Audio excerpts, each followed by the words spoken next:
নমস্কার বন্ধুরা, কেমন আছেন? আশা করি ভালোই আছেন। আমিও ভালো আছি। আমি আবার একটা রেসিপি নিয়ে চলে এসেছি ওই মিষ্টি সুনিতা চ্যানেলে। তো বন্ধুরা দেখো, আমি আগে কড়া বসিয়ে দিয়েছি। তো কড়াটা গরম হয়ে যাবার পরে আমি দিয়ে দিচ্ছি পরিমাণ মতন তেল কড়াতে। তো আমি সাদা তেলে এই রান্নাটা করব। তো আমি সাদা তেল কড়াতে দিয়ে দিলাম। তো আমার যতটা দরকার ততটাই আমি সাদা তেল দিয়েছি। তাতে এবার আমি ফোড়ন দিচ্ছি। তেলটা গরম হয়ে যাবার পর আমি দিলাম গোটা জিরে ফোড়ন। জিরেটা ভেজে নেবার পর ওতে দিয়ে দিলাম আমি পেঁয়াজ কুচুনো। তো পেঁয়াজ কুচোনোটা বন্ধুরা একটু লম্বা লম্বা করে কাটবেন, আর যতটা পারবেন সরু করে কাটবেন। তো আমি পরিমাণ মতন পেঁয়াজ কেটে নিয়েছি আমার। তো পেঁয়াজ কুচোনোগুলো এবার ওই গরম তেলের ওপরে দিয়ে দিলাম, ফোড়নের উপরে।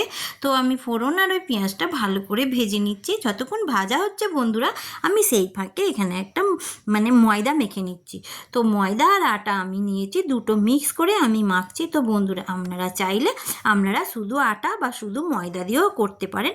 তো আমি দুরকম মিক্স করে নিয়েছি। তো আটা ময়দা নেবার পরে তাতে আমি দিচ্ছি স্বাদ অনুযায়ী লবণ। তো স্বাদ অনুযায়ী লবণ দেওয়ার পরে আমি সেই আটা ময়দা নুনটা মিশিয়ে নিচ্ছি ভালো করে, যাতে পুরোটা মিশে যায়।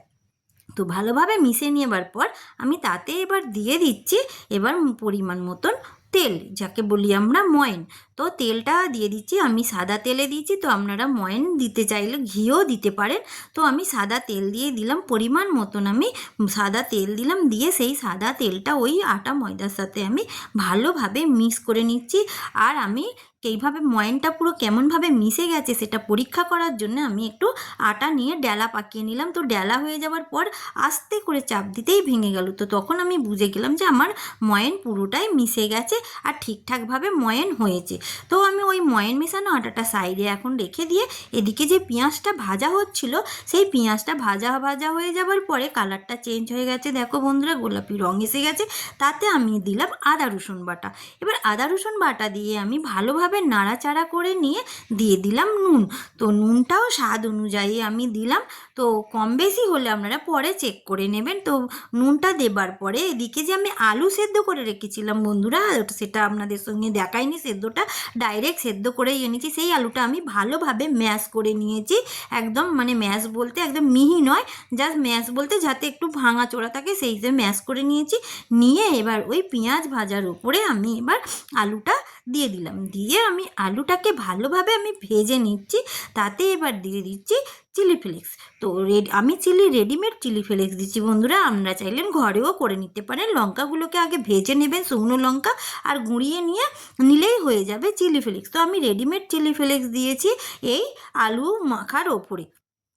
তো আমি রেডিমিক্স চিলি ফ্লেক্স দিয়ে ভালোভাবে মিশিয়ে নিচ্ছি পুরো ওই আলু মাখাটার সাথে। তারপরে আমি দিয়ে দিচ্ছি হলুদ গুঁড়ো।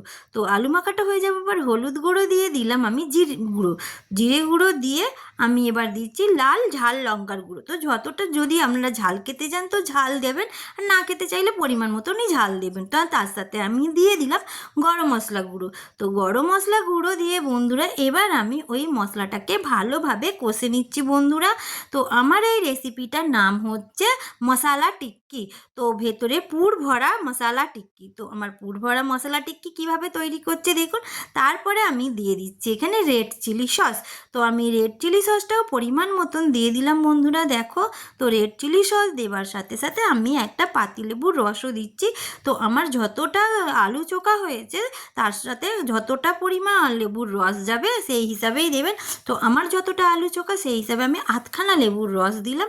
দিয়ে এবার ওই রেড চিলি সস আর লেবুর রসটা এবার আমি ওই আলুর পুর যে করবো, আলু চোখাই বলছি আমি, পুর যে করবো তাটা ভালো করে আমি মিশিয়ে নিচ্ছি বন্ধুরা। আমার এই রেসিপিটা যদি আপনাদের ভালো লেগে থাকে লাইক শেয়ার কমেন্ট আর সাবস্ক্রাইব করবে বন্ধুরা, আর আমার পাশে থাকবেন।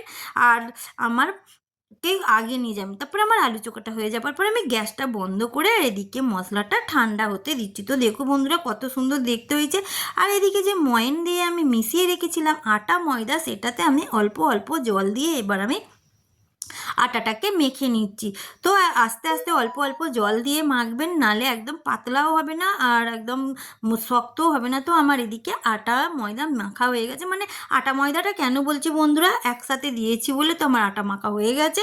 হয়ে যাওয়ার পর তা থেকে আমি একটা লেচি কেটে নিয়েছি। সেই লেচিটাকে আমি টেনে টেনে বাড়িয়ে নিচ্ছি, একটা মানে জাস্ট একটা ছোট মতো রুটি করে নিচ্ছি। আমি হাত দিয়েই করছি, এটা ব্যালম চাকি লাগবে না বন্ধুরা, হাতে করেই হয়ে যাবে। তো আমি হাতে করে নিয়েছি। নিয়ে এবার আমি তাতে দেখো যে পুরটা করে রেখেছিলাম ঠান্ডা হয়ে গেছে। এবার আমি ওই আটাটা যে টেনে টেনে বাড়িয়ে নিলাম না, তার মধ্যে আমি পুরটা ভরে দিয়ে চারধার থেকে আটাটাকে টেনে টেনে নিচ্ছি, নিয়ে মুখটা পুরো সিল করে দিচ্ছি যাতে না ওই ভেতরের পুরটা বেরিয়ে যায়। তো বন্ধুরা ভালোভাবে সিল করে আমি হাতে গোল করে পাকিয়ে নিচ্ছি, নিয়ে আস্তে করে একটু চেপে দিলাম টিকির আকারে গড়ার মতন। তো দেখো বন্ধুরা আমি টিকির আকারে গড়ে নিয়েছি, নিয়ে রেখে দিয়েছি। তো এইভাবে আমি বাকি টিকিগুলো গড়ে নেবো। তো দেখো আমি কিছু টিকি গড়ে নিয়েছি আর বাকি টিকিগুলো আমি তৈরি করছি বন্ধুরা।